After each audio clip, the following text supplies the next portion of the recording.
program is very adaptable. For example, when I went to Ohio and I cooperated to their center, it's so easily adaptable for someone that doesn't even know music. When I went there, I trained 6 ABA therapists with no music background.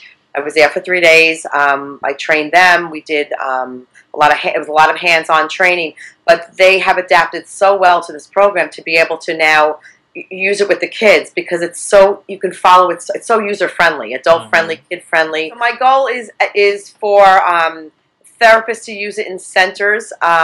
Another goal is to it can be used by parents at home, by music therapists if they want to use tools within their therapy sessions, special ed teachers, even social workers in schools. I mean, a lot of people that are in the special needs field, whether it's social workers, OT therapists, ABA therapists, speech pathologists, can use this program as a tool during their therapy sessions. Even a social worker, they don't sit, basically one-on-one and talk. They do their therapy through games and activities. So why not use an activity that these kids love and use something that's positive and motivational for the kids? So that is my goal, to be able to offer it to every professional in there to use it to reach some of their goals through music, but also through other places. I know I've gotten requests from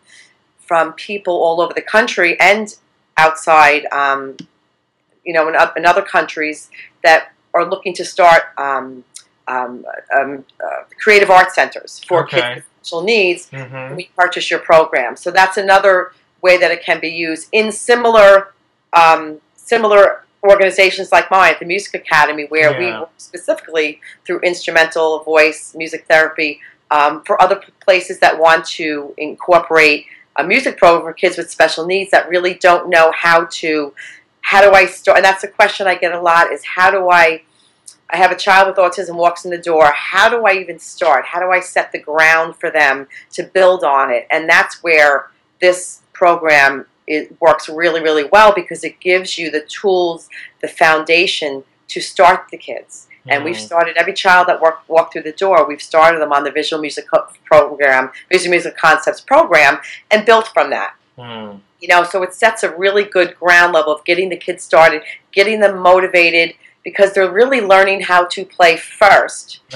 And we backwards teach in the theory. But my whole point is, once you get them to know how to play, their motivation and their sense of accomplishment is already up here. So now we bring in the note reading through the back door, lose them, so it really it flows so nicely. Stephen Hines and all the kids that you met on the keyboard, that play keyboard when you came up, they all started on that program, and they're all reading notes and playing traditional style of learning now, but they all started on that. And that's a big question I get, is that how do you even start?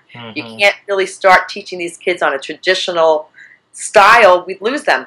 So my point is, teach them to play first, get that motivation, that excitement up, and then backwards teaching a lot of the theory. I mean, the school systems, I know we focus a lot on academics, and we do focus a lot on the state testing, and which is very important. It is important. The life skills is important. The academics is important. But sometimes, and I've noticed, the talents that these kids have, their positives, a lot of it is music and art, and I'm sure you've noticed it too. I think sometimes we, as a society, it's just we focus so much on the things that, we don't look deeper into. Instead of the music and art is something that these kids feel good about. They need their therapies, they need all that. But sometimes we don't look at, these. I try to put myself in their shoes. I'm going for the therapies every day and the OTs and the PTs, but I'm good at music. Why not pull that out of a child? Because I feel that if you focus on their positives, it really motivates the kids, and a lot of times the things that they lack in will follow suit, like a domino effect. I know myself, when I do something that I feel good about, it domino effects in so many other areas of my life, that why not focus on something that's positive with them, which is the music and art, it's a gift that they have, and I feel like, build on that gift instead of taking it away.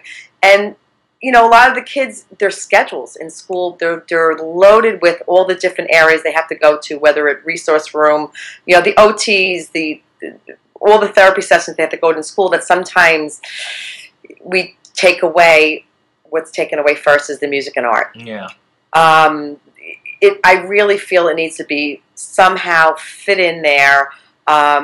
These kids thrive on it, and we're taking away something that is so important. There's nothing better than a feel-good feeling of giving them something that they do well in. True. And a lot of times they hit high school and it's completely taken away. Yeah. When I just got a call the other day from a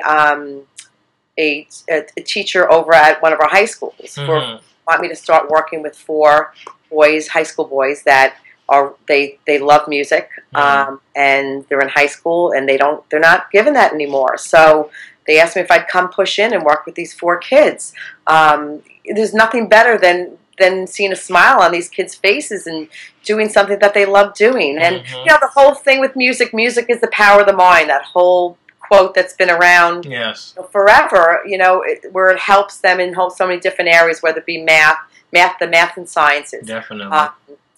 It's sometimes the old things that have been around forever. Music. I mean, you go into a car, you put on a good song. I mean, doesn't it lift your spirits right away? Yeah.